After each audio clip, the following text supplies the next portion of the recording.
Come on, Piglet. Oh, no. What was I talking? Hello, Pooh Bear.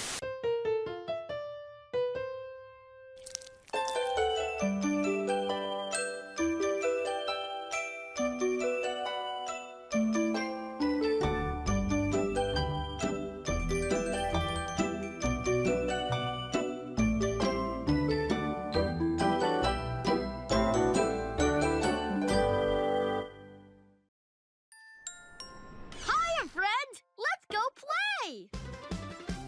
2023's Playdate with Winnie the Pooh is a CG musical short series animated by Oddbot, starring the 100 Acre Wood Gang as children and having a playdate each episode. However, we also have a spin-off series called Me and Winnie the Pooh, which has the characters interact with the viewers almost like a vlog. I decided to combine these two shows since they take place in the same continuity, plus the vlog shorts provide some nice bonuses that I think could help better understand his interpretation of Winnie the Pooh. Fun fact, I met Jim Cummings at a Comic-Con with my best friend, and I had him sign the thumbnail I commissioned Simone. He recognized Tigger and Pooh first, and New Adventures, of course. Though when he saw this show, his response was, I don't know how to feel about this. Although a funny reaction, all of my thoughts are my own.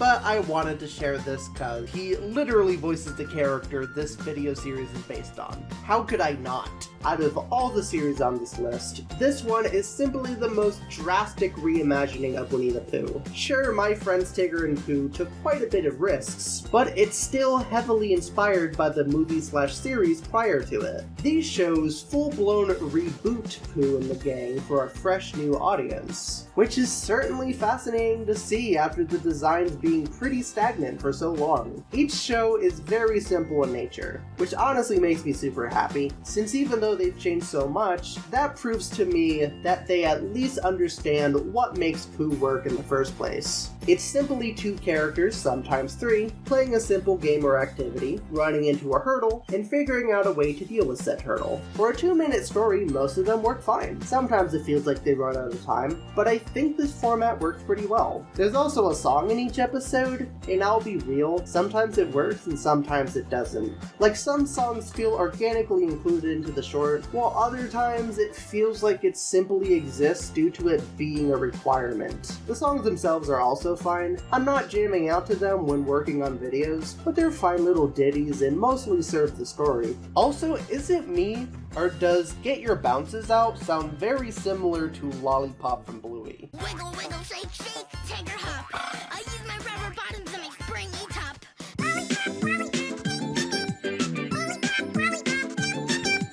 Now that I hear it, I cannot unhear it. As I stated earlier, the characters are kids in the show. The more I think about it, the more my head hurts. First off, this implies that stuffed animals age. It makes sense for Rabbit to be a kid since he's a real rabbit, but everyone else is a plush toy. So how does that work? Wait, are they even plush toys? Cause Pooh is frequently seen playing with stuffies in these shorts. Plus, when I exposed Simone to the designs, she brought up that there's no stitching on these characters. And Pooh and Piglet even have nostrils. If they aren't plush toys, then does that mean Eeyore has a nail stabbing his ass? I have a nail in my anus.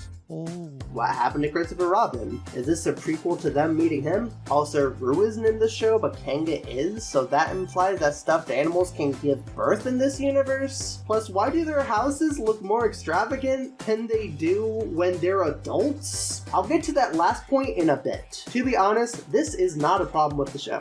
It's probably its own thing with its own set of rules. So if you want to watch this show for your sanity, don't think about the canon too hard. Trust me.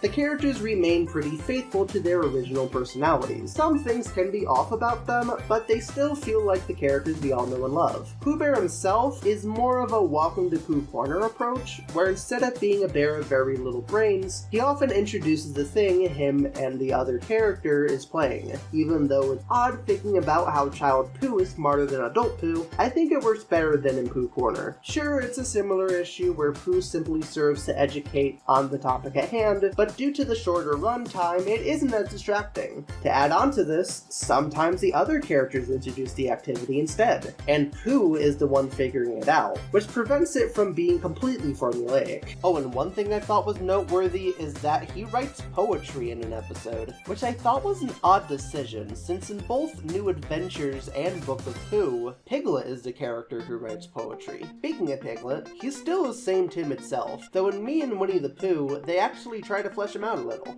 In Meet Piglet, he shows an interest in playing with building blocks and pretending he's a superhero, which I say are pretty cute additions to this character, even though they haven't come into play in any of the Playdate episodes so far. He also has insomnia.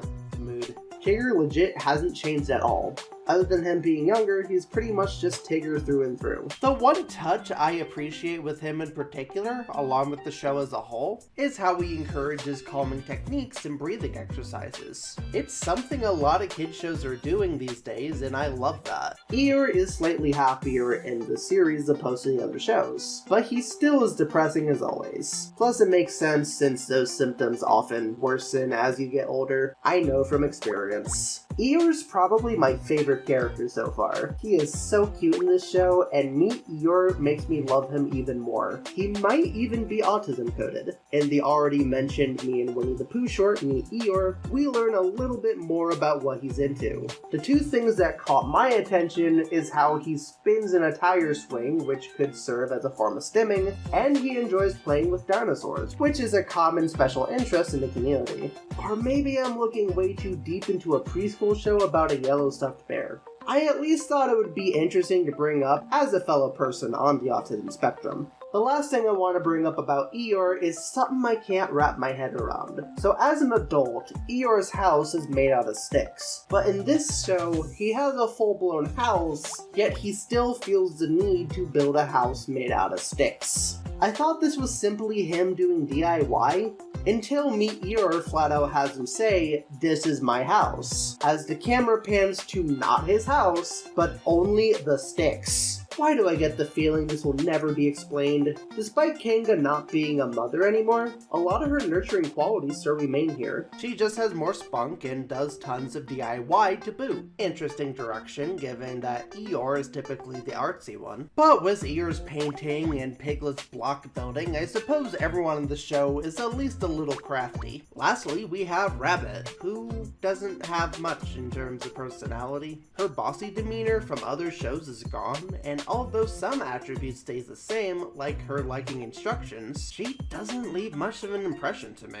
Yes, you heard me right. Rabbit is a girl in the show, which means Rabbit is a trans male. This confirms it. You can't prove me otherwise. Rabbit is a trans icon. Side tangent, but I find it very interesting how just about every series on this list has an episode about trying new foods.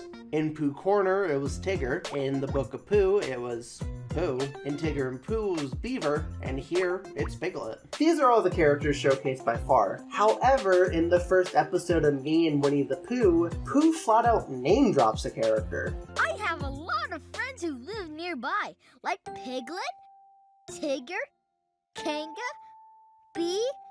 Who the fuck is Bee? During production of this massive video, Bee didn't make a single physical appearance, nor was her design leaked on social media like some of the other characters. And they practically kept it that way until February of 2024. To put this into perspective, they established her as a character, but hid her from us until 7 months later. Our first glimpse of her was in a theme song music video, but Bee in the Pillow Fort was her actual debut. She's basically a beaver who does construction, so we're still continuing the trend of replacing Gopher with beavers. Yep, he's definitely the franchise's Scrappy-Doo. She also appears in Bee, Kanga, and the Blank Book, but given the title of the episode, that's a no-brainer.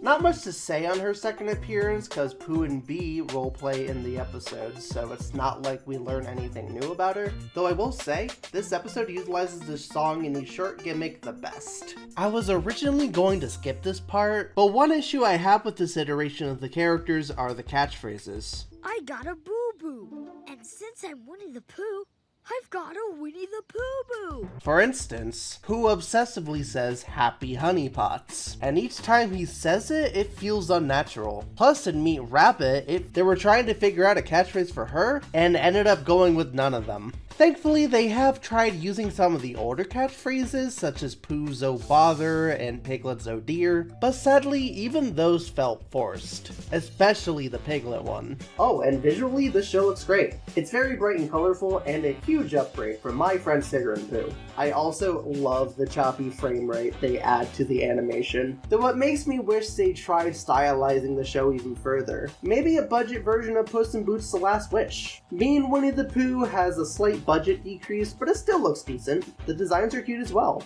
Pretty different, but most of the characters remain pretty faithful to their original designs, but add their own spin on it. Though I will say it was a pretty ballsy move to give Winnie whites in his eyes after Pooh Corner, so I talked quite a bit about this show, simply because it's the one that's the most fresh in my mind right now. But is it any good? Well, it's cute, it's pretty, it's fine for kids. It's not how I'd reboot Winnie the Pooh, but I'm glad the next generation has some interpretation of Winnie the Pooh that they can call their own.